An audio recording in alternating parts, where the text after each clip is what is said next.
Read Talk is supported by Read Design. With the power of machine learning, Read Design derives patterns and trends that accurately predict the characteristics of finished reads. Founded by Logan Asterling, Read Design makes quality reads with characteristics you can count on. Save valuable time and get back to what you love, making music. Visit readdesign.io to learn more. And also by Ugly Duckling Oboes. Ugly Duckling Oboes helps every student succeed, offering both in-person and online lessons. An authorized dealer of Fox, Fasadi, and Buffet instruments, we offer sales and rental of new and used oboes. We sell reeds and obocane for all levels of oboists. Let Ugly Duckling Music be a part of your student's success story. Like us on Facebook or go to uglyducklingoboes.com.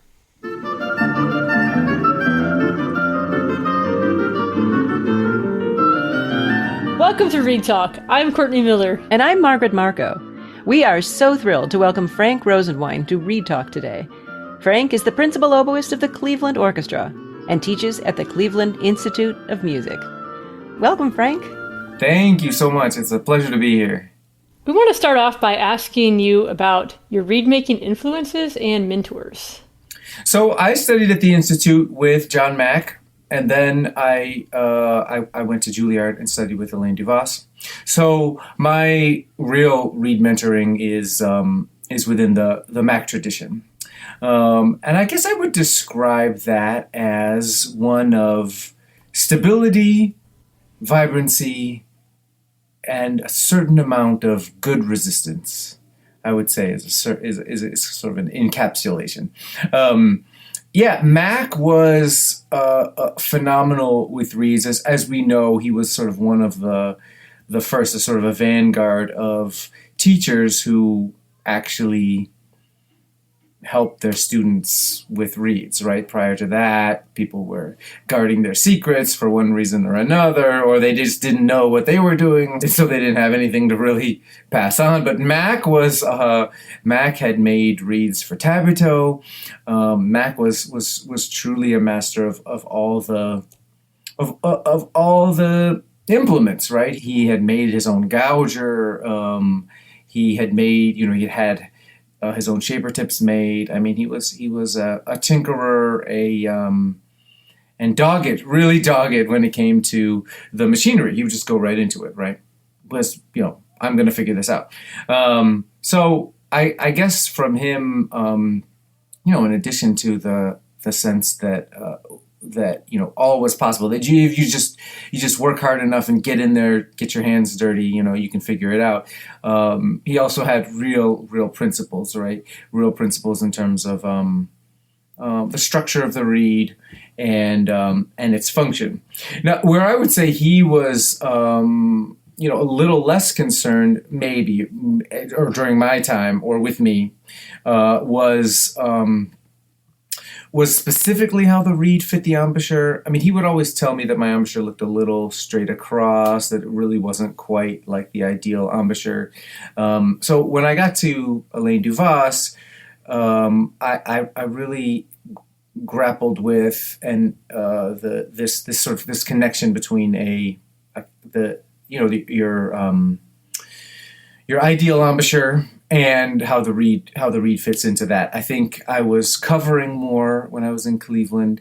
Mack had, really tremendous lips, and he could pretty much play at anything. Though obviously he didn't. He had great refinement and so forth. But there was an even greater degree of refinement when it came to Elaine Duvas's tutelage, and that had to do a lot with building even more into the reed and having the embouchure be even less of a controlling factor. That's so much fabulous information. I have two things that come to mind as I'm listening to you talk about your mentors and your influences, Frank.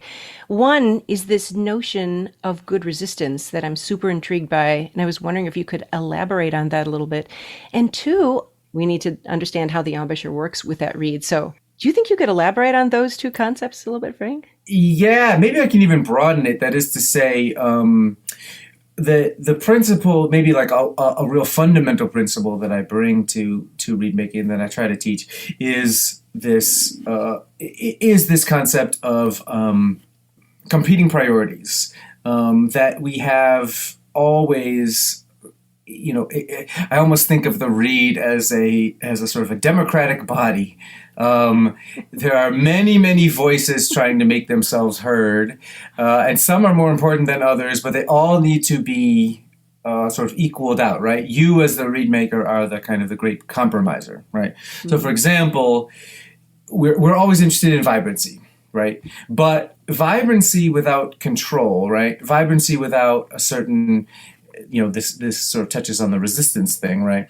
Vibrancy without a kind of structure to it is just wild, and that means holding on with your lips, right? So the idea is that you build all the good stuff into the reed, and that your embouchure is really.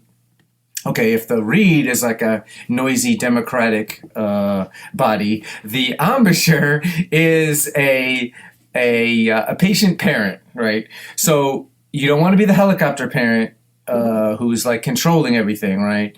And on it, and anytime there's a little blip or something, bite, control, right? And at the other end, you don't want to be the sort of just totally loose parent, right? Like, anything is good, right? So the kind of that sweet spot between overly controlled and too lax, right? So for me, it's a solid base, right? I'm thinking solid base and keep the embouchure as silent as possible, right? The reed makes the tone, the embouchure stays silent. So we do adjust somewhat, right, with our embouchures, but to the extent that we don't have to control tone, control pitch with our embouchure, we're so much better off. Right. This craft of ours is so incredibly esoteric. I was wondering if you had a particular philosophy of reed making beyond some of the things you just said, or some deep insight that you could share. Deep insight, definitely not. But yeah, this idea, I think, of the competing interests is one that I always keep with me as I scrape my reed, right? So the more that I scrape for vibrancy, the more I want to watch out for excess vibrancy, right? So I scrape for vibrancy, let's say in the back, in the plateau, and I scrape for control, for let's say cover, right? And to a certain degree, a sort of a pitch stability. I scrape that either the sides of the tip, or what I like to call the shoulders of the reed, which is just the very corners, right? Mm-hmm. I like to call them the shoulders because if that part is sort of up, right? If you have kind of a W-esque incision, right, to the tip, you get a reed that has a kind of uptightness, right? But if you relax those shoulders, right, that is to say, scrape all of that out of there. This is a phrase that Mac told me came from Tabito. Scrape all of that from out of there. It's Tabito's words to Mac, speaking specifically of the very corner, right, the shoulder there. So if you can get in there, define it, and then scrape up the side of the tip. Now you're talking about levers of control, right? So you have your levers, right? You have your and if that becomes too binding, then you always have the ability to open up the vibrancy via scraping in the plateau or scraping in the back, or of course scraping in what you might think of as the channels of the tip. So the balance, like knowing that there's a yin and a yang, right? Mm-hmm. May I ask just a clarification point for our listeners when you talk about the shoulders? Are you talking about the corner at the top of the reed or the corner where the heart meets the tip, like the inception area? It's right there. It's where if the head is the tip of the reed, right? Your hair is the giving yourself a haircut, right? Is the clipping? Then yeah, the shoulders are right there at where the plateau meets the tip. Exactly. Okay, thank you so much. That's incredible. I love that image of the shoulders. In fact, while you were talking about my shoulders, I was like, oh, my shoulders were a little high.